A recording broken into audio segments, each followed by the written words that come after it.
प्रधानमंत्री नरेंद्र मोदी के विरोधी भी ये बात कहते और मानते हैं कि पीएम मोदी जब जवाब देते हैं तो सीधा, सिंपल, सरल और सपाट जवाब, बिना किसी लाग लपेट के, to the point.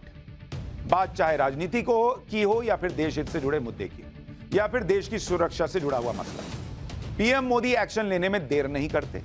Narendra Modi सरकार ने इस बार बिना किसी 3-5 के कनाडा के पीएम जस्टिन ट्रूडो को सीधा कर दिया, जिन्होंने कनाडा की संसद में खड़े होकर कह दिया और भारत पर गंभीर आरोप लगा दिए।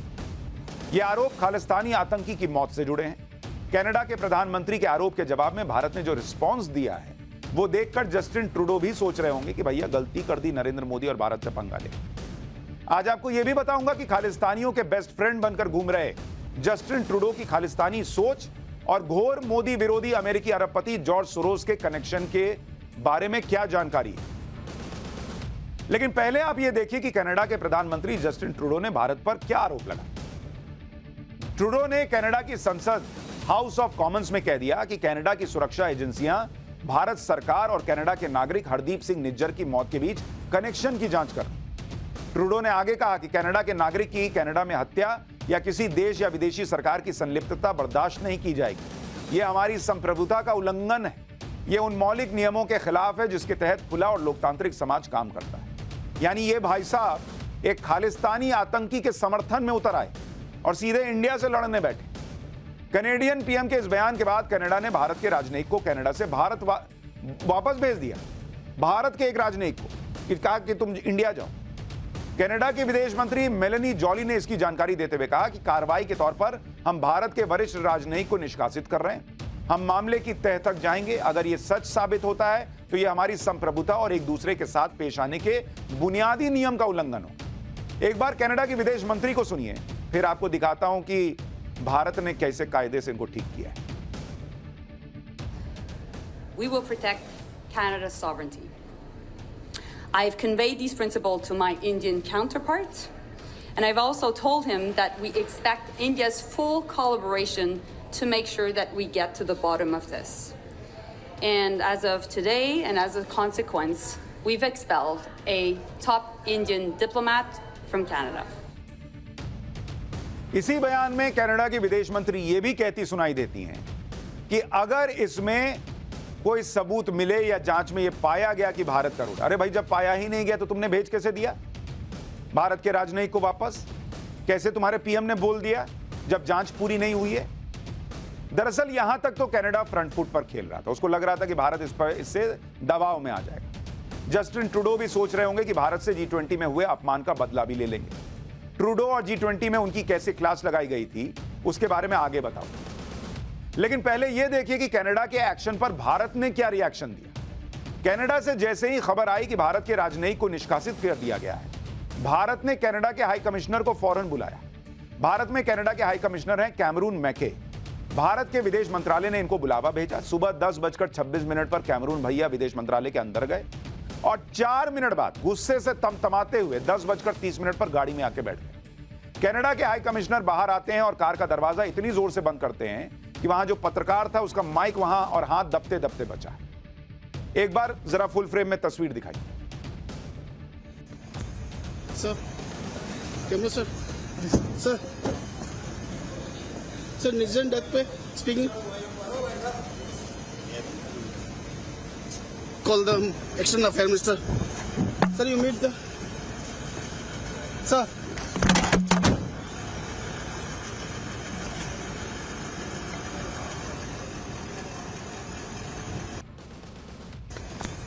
Sir. यानी 4 मिनट में ऐसी क्लास लगी विदेश मंत्रालय के अंदर भाई साहब की कि 4 मिनट में सूझा हुआ मुंह लेकर गाड़ी में बैठ गए। इधर कनाडा के हाई कमिश्नर गुस्से से लाल पीले होकर विदेश मंत्रालय से बाहर निकले और उधर विदेश मंत्रालय ने स्टेटमेंट जारी कर दिया जिसमें बताया कि भारत सरकार ने भारत में कनाडा के हाई कमिश्नर को समन किया था और उनको भारत सरकार के फैसले के बारे में बताया गया, जिसमें भारत ने कनाडा के एक वरिष्ठ डिप्लोमेट को निष्कासित करने का फैसला किया। कनाडा के वरिष्ठ डिप्लोमेट को 5 दिन के अंदर भारत छोड़ने के लिए कह दिया गया है। यानी तुम उधर से एक भेजे, इधर से लो, तुमको भी दे दिया। कनाडा के डिप्लोमेट्स के भारत के अंदरूनी मामलों में दखल और एंटी इंडिया एक्टिविटी से भारत सरकार चिंतित। यानी जैसे को तैसा।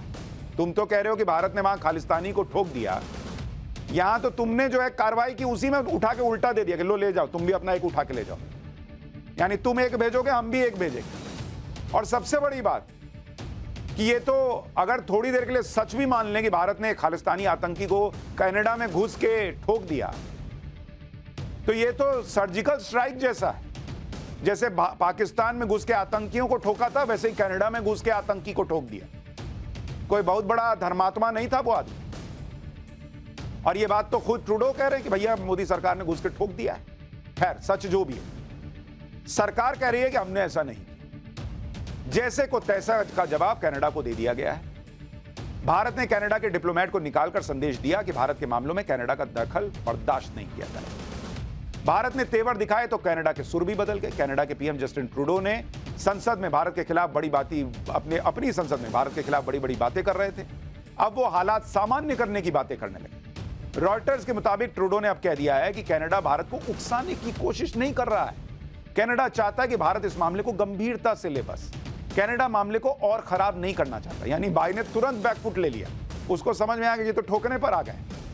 जिस खालिस्तानी आतंकी निज्जर को लेकर कनाडा ने यह सारा रायता फैलाया, वो है कौन और कैसे मारा गया वो भी जानिए। निज्जर का पूरा नाम हरदीप सिंह निज्जर था। 1992 में निज्जर भारत से भागकर कनाडा चला गया था।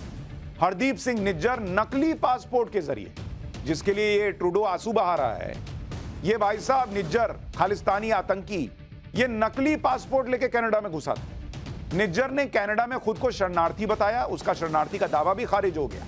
कनाडा की नागरिकता हासिल करने के लिए निज्जर ने कनाडा की एक महिला से शादी कर ली। शुरुआत में हरदीप सिंह निज्जर कनाडा में प्लम्बर का काम करता था। उसके बाद हरदीप सिंह निज्जर बब्बर खालसा इंटरनेशनल से जुड़ गया। बब्बर खालसा पर ही पंजाब के पूर्व सीएम बेअंत सिंह की हत्या का आरोप। बाद में निज्जर सिख फॉर जस्टिस इसमें शामिल हो गया, जहां वो गुरपतवंत पन्नू के बाद दूसरे नंबर पर था। निज्जर ने अपने संगठन खालिस्तान टाइगर फोर्स का भी गठन कर लिया।